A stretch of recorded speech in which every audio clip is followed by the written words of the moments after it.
How's it going, boys? Welcome back to Mogul Mail. Question for you. What do you want to be when you grow up? Say it out loud right now. What is your dream job? And I'm going to make a guess. If you're under the age of 18, I bet you said become a YouTuber. A recent study came out and it shows 75% of kids want to become a YouTuber when they grow up. Forget about fireman or astronaut. It's about being a YouTuber these days. And I get it. It's a cushy gig. You can make a lot of money. You play video games for a living and you make your own hours. Plus, all you have to do is say subscribe down below, and then people actually do it. It's a good job. But it also has its negatives. Open secrets that I don't think are talked about enough. And I know that a lot of YouTubers deal with one thing in particular, swatting.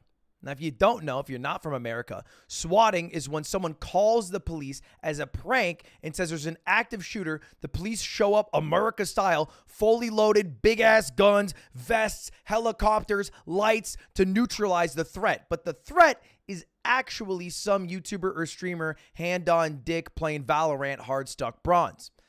But they still treat it like a really serious thing.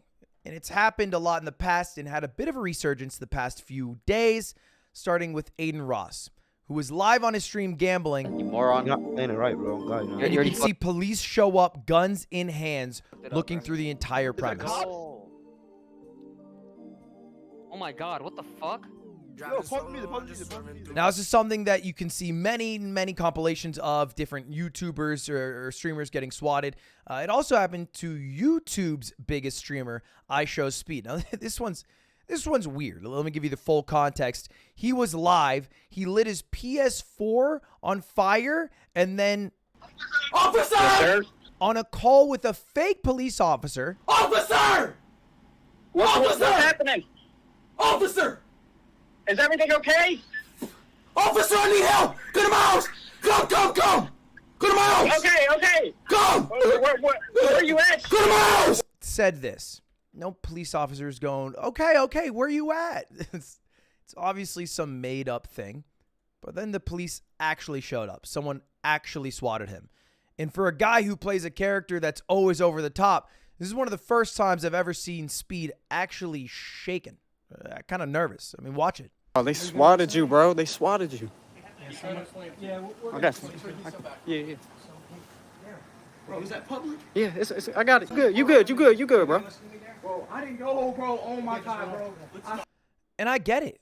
It's terrifying to get swatted. Now, thankfully, Aiden tweeted out both him and Speed are doing all right, probably a bit scared. But it can be a really bad situation.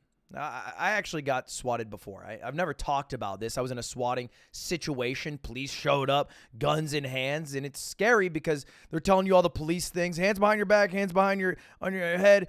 Take one step back with your right, one step back with your left. And you're the entire time thinking, if I get one of these directions wrong, I die. I mean, that's what you see on the news, right? So it's scary. I do the whole thing. I finally get into a police car and I try to explain, oh, hey, I do YouTubes, I do streams. I know this has happened to other people. You know what the fucking police officer said? One of the police officers had the gall, the audacity to say to me after I explained it all, well, then you need to get a different job. You're wasting our time. I'm like, bitch, I didn't call. I got fired from all of my other jobs. That's why I'm here right now. But some just don't get it. That's actually been pretty good in LA. The police department knows the LAPD have a lot of streamers that they deal with, but it can be hit or miss depending on where you live. And it's at best something that will scare you and traumatize you, and at worst, something that can kill you. Now, you've probably heard about this case before, but a few years ago, there was these two guys playing Call of Duty. They got into a fight. They went into a private call, and one of the guys like, all right, pull up, fight me, and gave his address. But it wasn't actually his address. It was his old address he used to live. I guess he panicked, and that's the first thing he could think of. The other guy on the call was clearly trying to goad out the address so he could swat him, and that's immediately what he did. And reading what he told the police is insane. He told the dispatcher that the guy killed his father, was holding his mother and brother at gunpoint, doused his house in gasoline, and was considering committing suicide. The four horsemen of the apocalypse. The police show up, obviously high stress situation, fully armed, but it was someone totally random who knew nothing about this who opened the door. And the police, I guess because the high stress, shot the man and killed him.